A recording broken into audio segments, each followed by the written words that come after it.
ఒక స్త్రీ జీవితంలో అత్యంత సంతోషకరమైన క్షణం ఏంటో మనందరికీ తెలిసిందే. తను ఒక తల్లి కాబోతుందని తెలిసిన రోజు ఆ క్షణం నుంచి ఆ తల్లి కడుపులోని ఆ చిన్న ప్రాణం కోసం వందల కలలు కనడం మొదలు పెడుతుంది. కానీ అదే గర్భం ఆమె ప్రాణాలను తీసి ఒక మరణ శాసనంగా మారితే, అవును, 23 ఏళ్ల ఒక నిండు గర్భిణి, త్వరలోనే సీమంతం వేడుగా జరగాల్సిన ఇల్లు, కానీ అంతలోనే ఒక గదిలో ఆ తల్లి కడుపులోని 5 నెలల బిడ్డతో సహా ఫ్యాన్కు శవమై వేలాడుతూ కనిపించింది.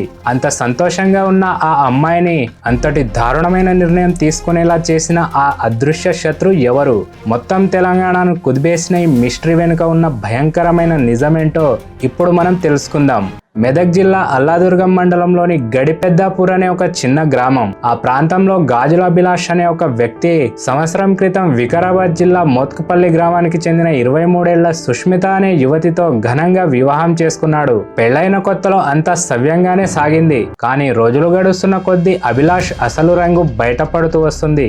అతనికి తోడు అతని తల్లి లక్ష్మి కూడా అతనితో చేరింది. ఇద్దరు కలిసి సుష్మితను చిన్న చిన్న విషయాలకే వేధించడం కూడా స్టార్ట్ చేసేశారు.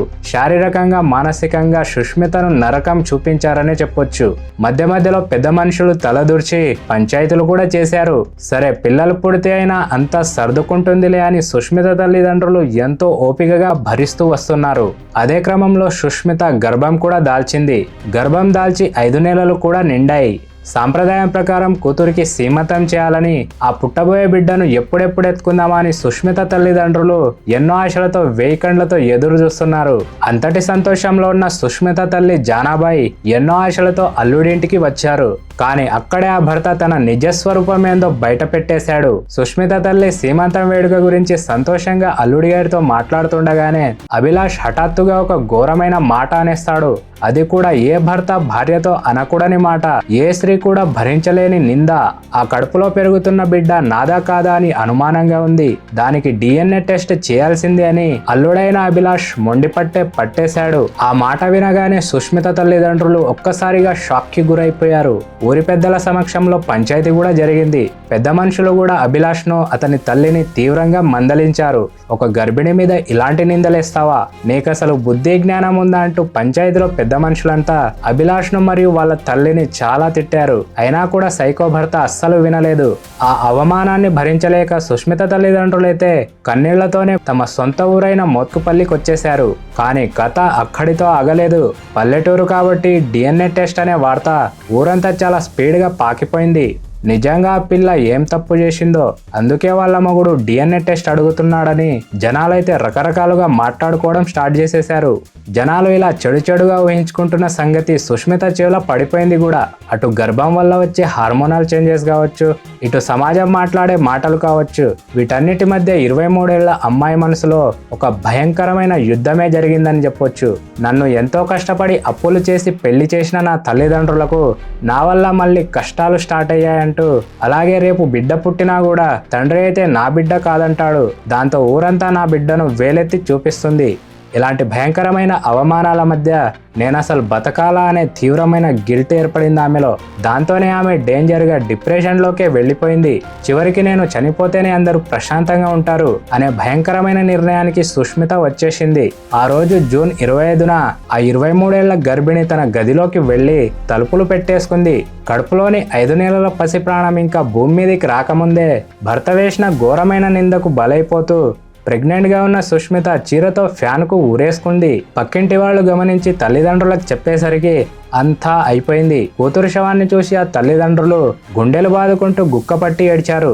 విషయాన్ని తెలుసుకున్న పోలీస్ ఆఫీసర్లు సుష్మిత మృతదేహాన్ని సంగారెడ్డి ప్రభుత్వ ఆసుపత్రికి పోస్ట్మార్టం చేయడానికని తరలించేశారు. సుష్మిత తల్లి అయిన జానాబాయి ఇచ్చిన ఫిర్యాదుతో అల్లాదుర్గం ఎస్ఐ అయిన శంకర్ గారు ఇమ్మీడియట్ గా రంగంలోకి దిగేశారు. గాజుల అభిలాష్కి సంవత్సరం క్రితం పెళ్లి చేసి ఇచ్చినారు.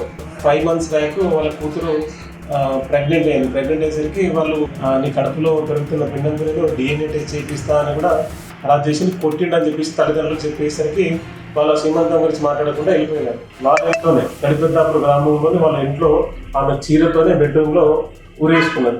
అభిలాష్ కూడా వాడే ఫస్ట్ చూసి ముందు ప్రాణం ఉన్నదేమో అనుకొని శవం తీసేసి బెడ్ మీద పెట్టేసరికి చనిపోయిందని తెలిసిన తర్వాత పేరెంట్స్కి ఇన్ఫార్మ్ చేశారు. వాళ్ళు వచ్చేసరికి ఈయన పారిపోయినాడు. పారిపోవడానికి ప్రయత్నిస్తున్న సైకో భర్త అయిన గాజుల అభిలాష్ అలాగే సైకో అత్త అయిన గాజుల లక్ష్మిను పోలీసులు వెంబడించి పట్టేసుకున్నారు. అలాగే వారిద్దరిపై కఠినమైన సెక్షన్లు కూడా నమోదు చేశారు పోలీసులు నమోదు చేసిన సెక్షన్లు ఏంటంటే సెక్షన్ 85 BNS అంటే ఫ్యామిలీ క్రుయాలిటీ, భార్యను హింసించారు కాబట్టి ఈ సెక్షన్ పెట్టారు. ఇంకొక సెక్షన్ వచ్చేసి section 108 BNS abatement of suicide, ఆత్మహత్యకు ప్రేరేపించారు కాబట్టి ఈ సెక్షన్ ని వేశారు. అలాగే సెక్షన్ 305 BNS ని కూడా వారిపై నమోదు చేశారు. కోర్టు వీరికి రిమాండ్ విధించడంతో ప్రస్తుతం ఆ తల్లి కొడుకులు ఇద్దరు జైల్లో ఉండి చిప్పగూడు తింటున్నారు. సో మొత్తానికైతే గైస్ ఈ మధ్య కాలంలో అయితే సోషల్ మీడియా ప్రభావమో లేక నమ్మకం లేకపోవడమో గానీ భార్యాభర్తల మధ్య ఈ అనుమానాలు అనేటివి ఒక మహమ్మారిలానే వ్యాపిస్తున్నాయి. ఒకవేళ అభిలాష్ కు అంతగా అనుమానం ఉంటే భార్య అయిన సుష్మితను విడాకులిచ్చి వదిలేయాల్సింది. అంతేగాని ఇలాంటి ఘోరమైన నిందను మోపి ఆమె ఆత్మహత్య చేసుకునేలా ప్రేరేపించకుండా ఉండాల్సింది. సో మొత్తానికి చెప్పేది ఏంటంటే గైస్, ఒక సైకో అనుమానం 2 ప్రాణాలనైతే బలి తీసుకుంది. చట్టం శిక్ష వేస్తుంది సరే, కానీ పోయిన ప్రాణాలైతే తిరిగి వస్తాయా? ఈ ఘోరమైన సంఘటనపై మీ అభిప్రాయం ఏంటో కామెంట్ సెక్షన్ లో కామెంట్ చేసి చెప్పండి గైస్. అలాగే వీడియోని లైక్ చేయండి గైస్. ఛానల్ని ఎవరైనా కొత్తగా చూస్తే ప్లీజ్ సబ్స్క్రైబ్ చేసుకోండి. Thank you guys. ఇంకొక వీడియోలో కలుద్దాం.